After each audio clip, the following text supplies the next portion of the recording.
नमस्कार प्यारे बच्चों, यदि आप चैनल पर पहली बार आए हैं तो इस चैनल को सब्सक्राइब ज़रूर कर लें, क्योंकि इस चैनल पर आपको 9th क्लास का कंप्लीट मैथ है वो देखने को मिलेगा। आज हम करेंगे चैप्टर फर्स्ट, संख्या पद्धति। तो इसकी प्रश्नावली 1.1 को देखें। तो प्रश्न नंबर 1, क्या शून्य एक परिमेय संख्या है?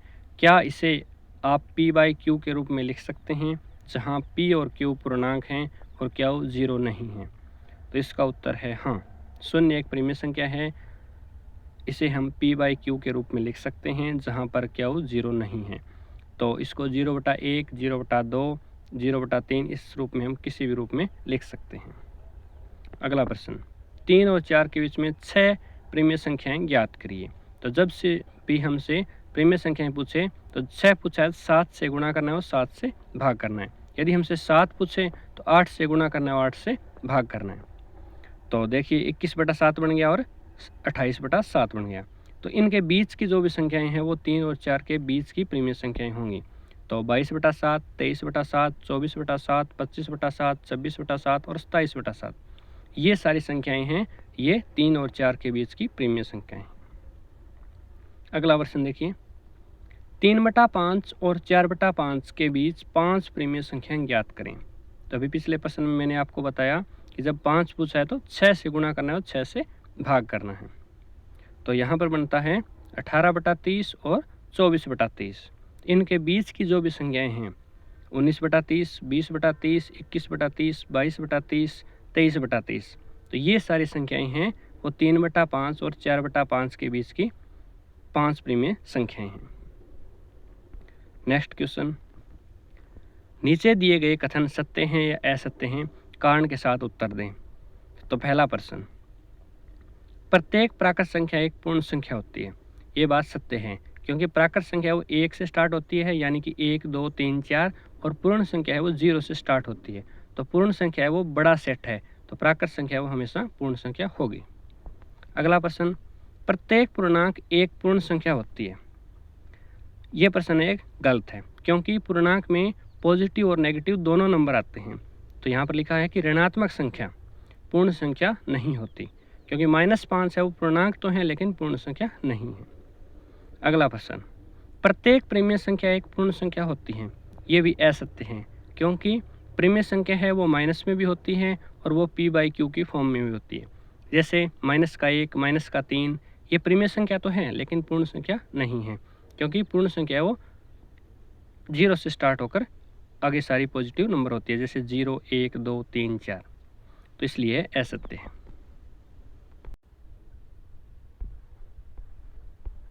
अब देखिए प्रश्नावली 1.2।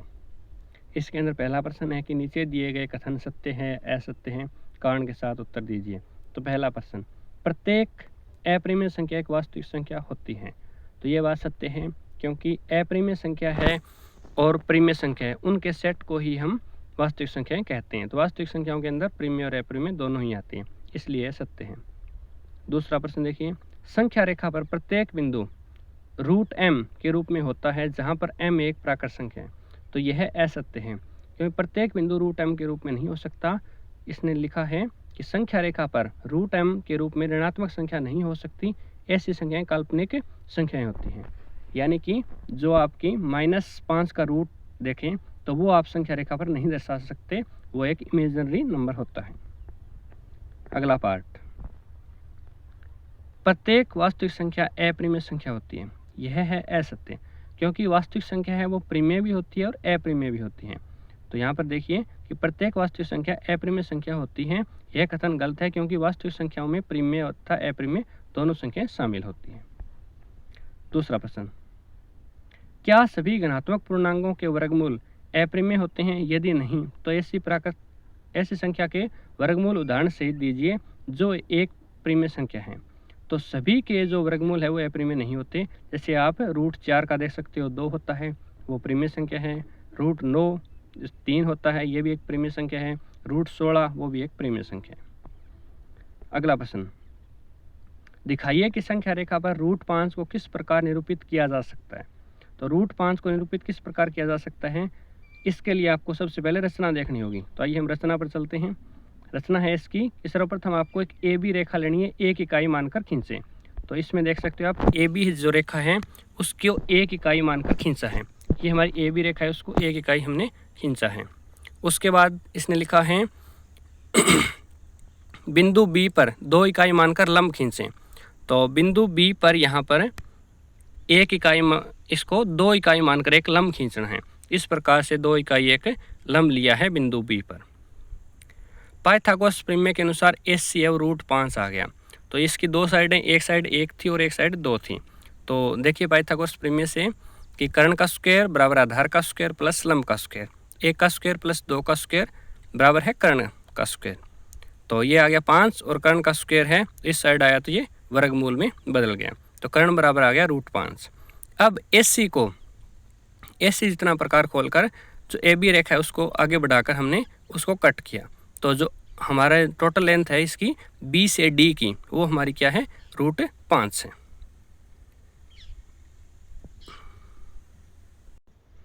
A से C की जो दूरी है वो है √5। तो जहाँ पर D पर इसने काटा है ये कुल दूरी A से D है वो हमारी √5 हो जाती है। अब देखिए अगली एक्सरसाइज 1.3। इसमें इसने लिखा है कि निम्नलिखित भिन्नों में दशमलव रूप में लिखिए और बताइए कि प्रत्येक का दशमलव प्रसार किस प्रकार का है।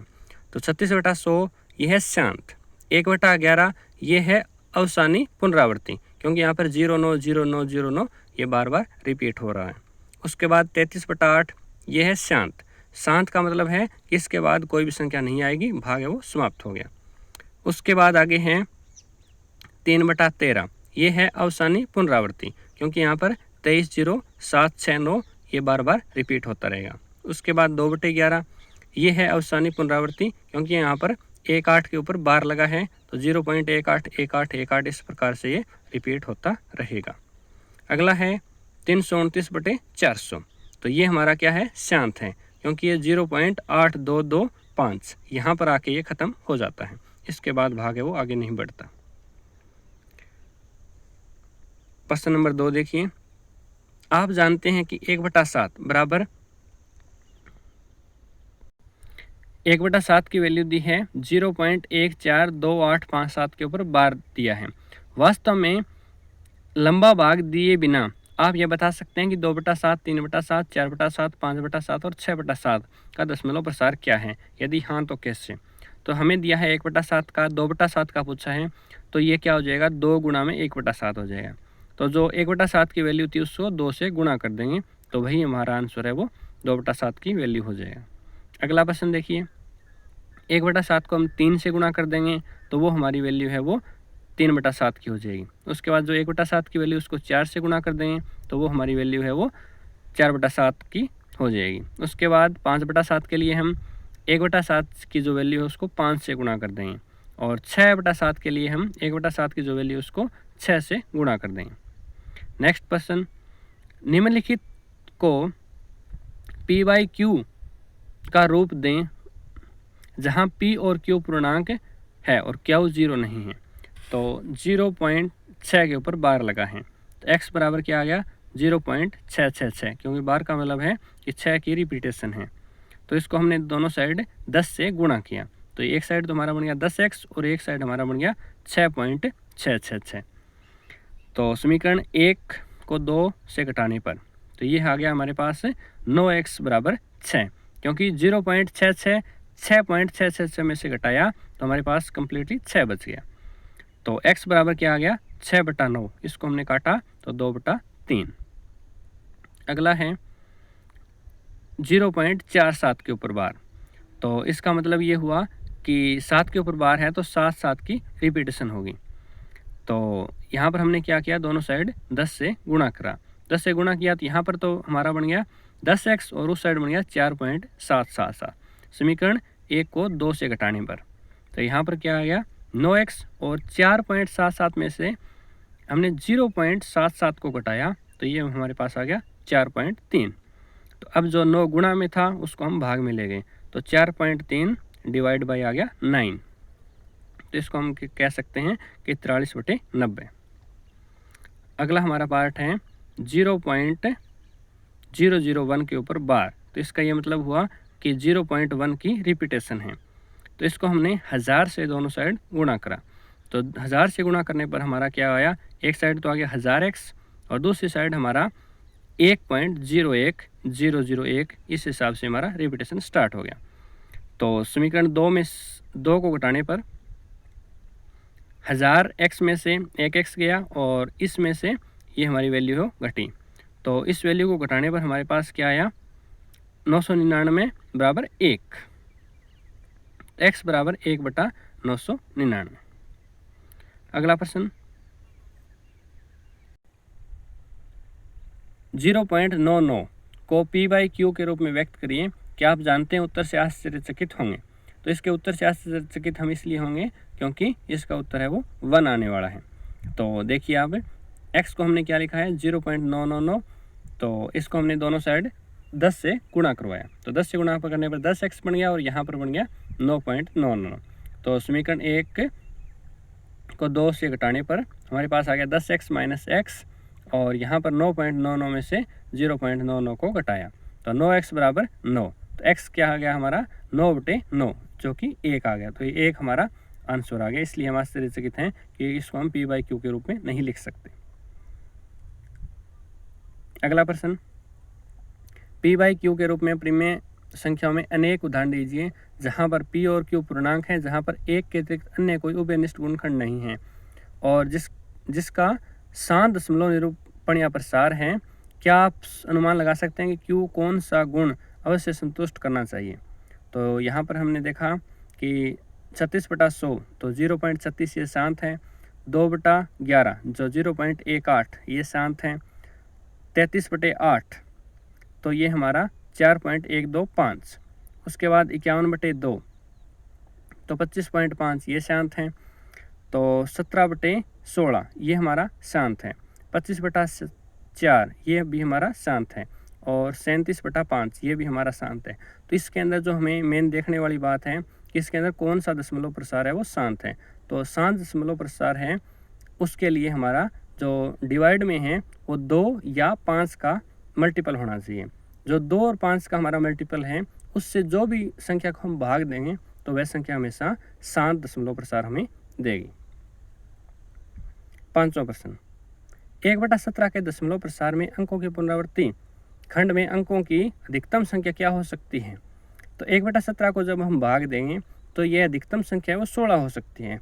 ये भाग आपको करके दिखाया हुआ है, तो इसको आप वीडियो को रोक के भाग देख सकते हो। इसको भाग करने पर हमारे पास आया है 0.058235294117 और इस सभी के ऊपर बार का मतलब है कि इसके बाद जो 17वीं संख्या है वो रिपीट होना स्टार्ट हुई है। तो ये सारे भाग को आप वीडियो को रोक के देख सकते हो। ये लास्ट में इसका जो शेष फल है वो 1 आ जाता है। 120 में से 119 को घटाते हैं 1 आ जाता है और हमने स्टार्ट कहाँ से किया था? स्टार्ट हमने 1 से ही किया था, तो इसके बाद जो हमारा है रिपीटेशन स्टार्ट हो जाता है। अगला प्रश्न देखिए, ऐसी 3 संख्याओं का चयन करें जिनके दशमलव प्रसार अवसानी अनावर्ती हो। तो इस प्रकार 3 संख्याएं हमें खुद से लिखनी है। तो यहाँ पर लिखी हुई है 0.01, 0.01, 001, फिर 0001, फिर 4 टाइम 01, मतलब इसका जो दशमलव प्रसार है वो रुक नहीं रहा। ये हमारा अवसानी अनावर्ती है क्योंकि ये बार बार रिपीटेशन हो रही है। इसी प्रकार 2 के साथ लिख सकते हैं, 4 के साथ लिख सकते हैं, 8 के साथ। इस प्रकार से हमें 3 संख्या देनी थी, तो आप कोई भी 3 संख्या लिख सकते हैं। प्रश्न नंबर 8, परिमेय संख्याओं 5/7 और 9/11 के बीच 3 अलग अलग अपरिमेय संख्याएं ज्ञात करें। तो इनके बीच की संख्या लिखनी है हमें, तो आप क्या कर सकते हो, इनका पहले भाग दे सकते हो। 5/7 और 9/11 को हमने भाग दिया तो ये आ गया 0.71 और ये आ गया 0.81, मतलब हमें 71 और 81 के बीच में 3 संख्याएं बनानी हैं। तो यहाँ पर जो बनाई हुई संख्याएं हैं वो आप देख सकते हो कि 0.750, 7500, 7500, इस प्रकार से हम लिख सकते हैं। उसके आगे हम 77 0, 7700, 7700, उसके बाद हम 8 लिख सकते हैं। मतलब हमें 0.71 और 0.81 के बीच की 3 संख्या लिखनी थी, तो आप इस हिसाब से इनको बना के लिख सकते हो। अगला प्रश्न, बताइए कि निम्नलिखित संख्याओं में से कौन सी संख्याएं प्रीमेय संख्या और कौन सी अप्रीमेय हैं। तो 23 इसका वर्गमूल ये अप्रीमेय है, 225 का वर्गमूल ये प्रीमेय है क्योंकि ये 15 का वर्ग होता है। उसके बाद 0.3796 ये भी प्रीमेय संख्या है। उसके बाद 7.478478 ये भी प्रीमेय संख्या हैं क्योंकि यह रिपीटेशन हो रहा है इसके अंदर। अगली संख्या है 1.10 100 100 फिर 1 4 टाइम 0। तो ये एक अप्रीमेय संख्या है क्योंकि इसके अंदर कोई भी पैटर्न रिपीट नहीं हो रहा। तो इसके अंदर जो पहली और आखिरी है वो दोनों संख्या अप्रीमेय हैं, बीच वाली संख्या है वो प्रीमेय संख्या है। प्रश्नावली 1.4 देखिए, बताइए नीचे दी गई संख्याओं में कौन कौन सी प्रीमेय संख्या है और कौन कौन सी अप्रीमेय संख्या है। तो पहला पार्ट है 2 माइनस रूट 5, तो ये अप्रीमेय संख्या है। अगला है 3 प्लस रूट 23 और ब्रैकेट बंद, उसके बाद माइनस में रूट 23। तो यहाँ पर हम रूट 23 से रूट 23 को काट देंगे क्योंकि एक रूट 23 प्लस का है और एक रूट 23 माइनस का है, इसलिए प्रीमेय संख्या है। उसके बाद 2 रूट 7 डिवाइड बाय 7 रूट 7, तो यहाँ पर हम रूट 7 से रूट 7 को काट दें, ये संख्या 2/7 बच जाएगी जो कि प्रीमेय संख्या है। अगला है 1/√2, ये एक अप्रीमेय संख्या है। उसके बाद 2 पाई, यह भी एक अप्रीमेय संख्या है क्योंकि पाई एक अप्रीमेय संख्या है जो किसी संख्या के साथ गुणा होगी तो उस संख्या को भी अप्रीमेय संख्या बना देगी। अगला प्रश्न, निम्नलिखित व्यंजकों में से प्रत्येक व्यंजक को सरल कीजिए। तो पहला पार्ट है 3 प्लस रूट 3 और दूसरा व्यंजक है 2 प्लस रूट 3।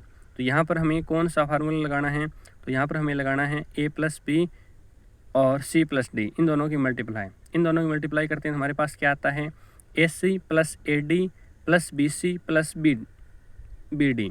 इस प्रकार हम लिख देंगे यहाँ पर 3 और 2 की गुणा प्लस 3 और रूट 3 की गुणा। उसके बाद हमने क्या लिखा, 2 और रूट 3 की गुणा, और उसके बाद हमने लिखा रूट 3 और रूट 3 की गुणा। मतलब पहले का पहला और फिर पहले का पहला और अगले का दूसरा, उसके बाद पहले का दूसरा और अगले का पहला और फिर पहले का दूसरा और अगले का भी दूसरा। इस प्रकार से हमने लिया उनको। तो पहली संख्या हमारी बन गई 6 plus 3 root 3 plus 2 root 3 plus root 9। अगला प्रश्न, 3 प्लस रूट 3 और 3 माइनस रूट 3। तो यहाँ पर क्या बना, a प्लस बी और a माइनस बी। इसका फार्मूला बनता है a square minus B square. तो a हमारा 3 है उसका स्क्वायर और रूट 3 का स्क्वायर। तो 3 का स्क्वायर 9 और रूट 3 का स्क्वायर, स्क्वायर से रूट कैंसिल हो गया, तो 9 माइनस 3 6। अगला प्रश्न, रूट 5 प्लस रूट 2 का होल स्क्वायर। तो यहाँ पर हमारा कौन सा फार्मूला लगा, a प्लस बी का whole square, a square plus B square plus 2ab। तो रूट 5 का स्क्वायर, रूट 2 का स्क्वायर प्लस 2a का मतलब रूट 5 और फिर b का मतलब रूट 2। तो रूट 5 का स्क्वायर मतलब 5, रूट 2 का स्क्वायर मतलब 2, और यहाँ पर गुणा होगी 2 रूट 5 गुणा में 2, तो 7 प्लस 2 रूट 10, यही इसका आंसर है। अगला प्रश्न, root 5 minus root 2 root 5 plus root 2। तो ये कौन सा फार्मूला लगेगा यहाँ पर, a minus B a plus B, a square minus B square. तो रूट 5 का स्क्वायर और माइनस में रूट 2 का स्क्वायर, तो 5 माइनस 2 3, क्योंकि स्क्वायर से रूट है वो कैंसिल हो जाता है।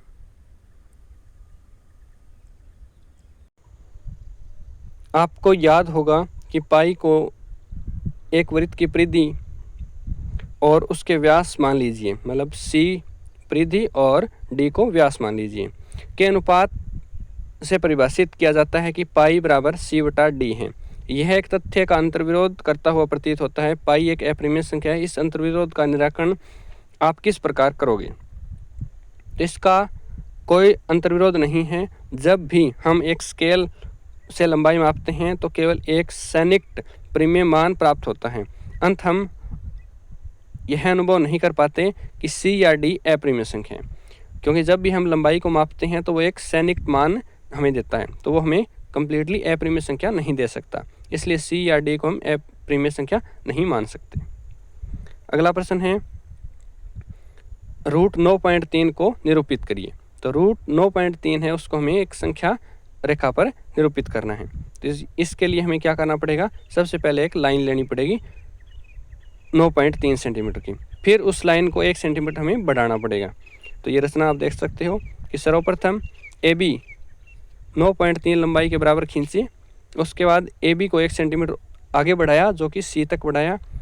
रेखा AC का समद्विभाजक करें जो कि रेखा को O बिंदु पर काटें। तो इसका जो समद्विभाजक किया वो इसको O बिंदु पर काटा। उसके बाद बिंदु O पर प्रकार की नोक रखकर AO के समान दूरी लेकर अर्धवृत्त बनाएं। O पर हमने क्या रखा है, प्रकार को, और एक हमने अर्धवृत्त खींच दिया। उसके बाद बिंदु B से लंब खींचें जो कि वृत्त की परिधि को D बिंदु पर काटता है। बिंदु B पर प्रकार रखें और प्रकार को BD जितना खोलें और संख्या रेखा पर चाप लगा दें। जहां पर काटें वह E बिंदु है। तो जहां पर ये काटे, जो B था वो जहां पर भी काट रहा है वो D बिंदु है। उस जितना प्रकार खोलकर हमने यह संख्या रेखा को दोबारा से काट दिया जो कि रूट 9.3 है। अगला प्रश्न है 5। हरों का परिमेयकरण कीजिए। 1/√7 हर का परिमेयकरण करने पर 1/√7 है तो यहाँ पर √7 से गुणा और √7 से भाग। तो ऊपर तो बन गया हमारा √7 और नीचे क्या बन गया हमारा √7 से गुणा किया तो √7 का स्क्वायर से रूट कैंसिल हो गया तो नीचे हमारा सिर्फ 7 ही बचा। अगला 1/√7 माइनस √6 हर का परिमेयकरण करने पर, तो हमने क्या किया, हर का परिमेयकरण किया तो √7 + 6 से भाग और √7 + 6 से गुणा। तो यहाँ पर ऊपर तो हमारा आएगा √7 + 6 और नीचे हमारा आएगा a का स्क्वायर माइनस b का स्क्वायर। तो रूट से स्क्वायर कैंसिल हो गया तो 7 - 6 यानी कि नीचे बच गया हमारा 1। अगला प्रश्न 1/√5 + √2 हर का परिमेयकरण करने पर, तो यहाँ पर हर का परिमेयकरण किया तो हमने √5 - 2 से गुणा और √5 - 2 से भाग। तो ऊपर तो हमारा आ गया √5 - 2, नीचे हमारा आ गया √5 का स्क्वायर माइनस √2 का स्क्वायर, क्योंकि a + b और a - b यहाँ पर हो जाता है a² - b²। ऊपर हमारा आया √5 - 2, नीचे हमारा आया 5 - 2, तो यहाँ पर नीचे हमारा बच गया है 3। अगला प्रश्न 1/√7 - 2, तो हमारा हर का परिमेयकरण किया हमने तो यहाँ पर बचा √7 + 2 और नीचे आया √7 + 2। तो ऊपर हम √7 + 2 को रखेंगे, नीचे हमारा क्या आएंगे a का स्क्वायर माइनस b का स्क्वायर। तो √7 का स्क्वायर करेंगे तो स्क्वायर से रूट कैंसिल हो जाएगा और 2 का स्क्वायर करेंगे वो 4 आ जाएगा। तो नीचे हमारा बचता है 7 - 4 3 और ऊपर हमारा बचता है √7 + 2। अब चलते हैं हम इस चैप्टर की आखिरी प्रश्नावली 1.5 पर। तो इसका पहला प्रश्न है, ज्ञात करिए 64 की पावर 1/2। तो 64 को हम क्या लिख सकते हैं, 8 का स्क्वायर। तो 8 का स्क्वायर गुणा में 1/2। तो यहाँ पर 2 से 2 कैंसिल हो गया, उत्तर आ गया हमारा 8। अगला प्रश्न है 32 की पावर 1/5। तो 32 को हम क्या लिख सकते हैं, 2 की पावर 5। तो 1/5 की 5 से गुणा करवाई तो 5 से 5 कैंसिल, हमारा उत्तर आ गया 2। अगला पार्ट है 125 की पावर 1/3। 125 क्या होता है, 5 की पावर 3 होता है। तो 3 की गुणा 1/3 से करवाई तो 3 से 3 कैंसिल, उत्तर हमारा आ गया 5। क्वेश्चन नंबर 2 सेम इसी तरीके का है, 9 की पावर 3/2। तो 9 को हम क्या लिख सकते हैं, 3 की पावर 2। तो 3 की पावर 2 लिखा तो यहाँ पर क्या आ गया, 2 से 2 कैंसिल। तो ऊपर हमारा क्या बच गया, 3 की पावर 3 जो कि होता है 27। अगला पार्ट है हमारा 2 की पावर 5 गुणा में 2/5। तो यहाँ पर 5 से 5 कैंसिल हो गया, 2 की पावर 2 बराबर 4। इसका तीसरा पार्ट देखिए 16 की पावर 3/4। तो 16 को हम क्या लिख सकते हैं, 2 की पावर 4। तो यहाँ पर क्या हुआ, 4 की गुणा 3/4 से हुई तो 4 से 4 कैंसिल, 2 की पावर 3, इसका मतलब हो गया 8। अगला प्रश्न है 125 की पावर माइनस का 1/3। 125 को हम लिख सकते हैं 5 की पावर 3 और माइनस का 1/3 से हम गुणा कराएं तो 3 से 3 कैंसिल और 5 की पावर आ गई माइनस का 1। तो जब भी पावर माइनस में आती है तो हम रेसिप्रोकल कर देते हैं, यानी कि जो भाग में होता है तो उसको ऊपर ले आते हैं और नहीं होता तो उसको डिवाइड में ले जाते हैं। तो इसको हम लिख दिया 1/5, यही इसका आंसर है। अब देखिए प्रश्न नंबर 3, हल करें। 2 की पावर 2/3 और यहाँ पर है गुणा में 2 की पावर 1/5। तो जब भी हमने देखा है कि बेस सेम होता है तो पावर की मल्टीप्लाई हो जाती है।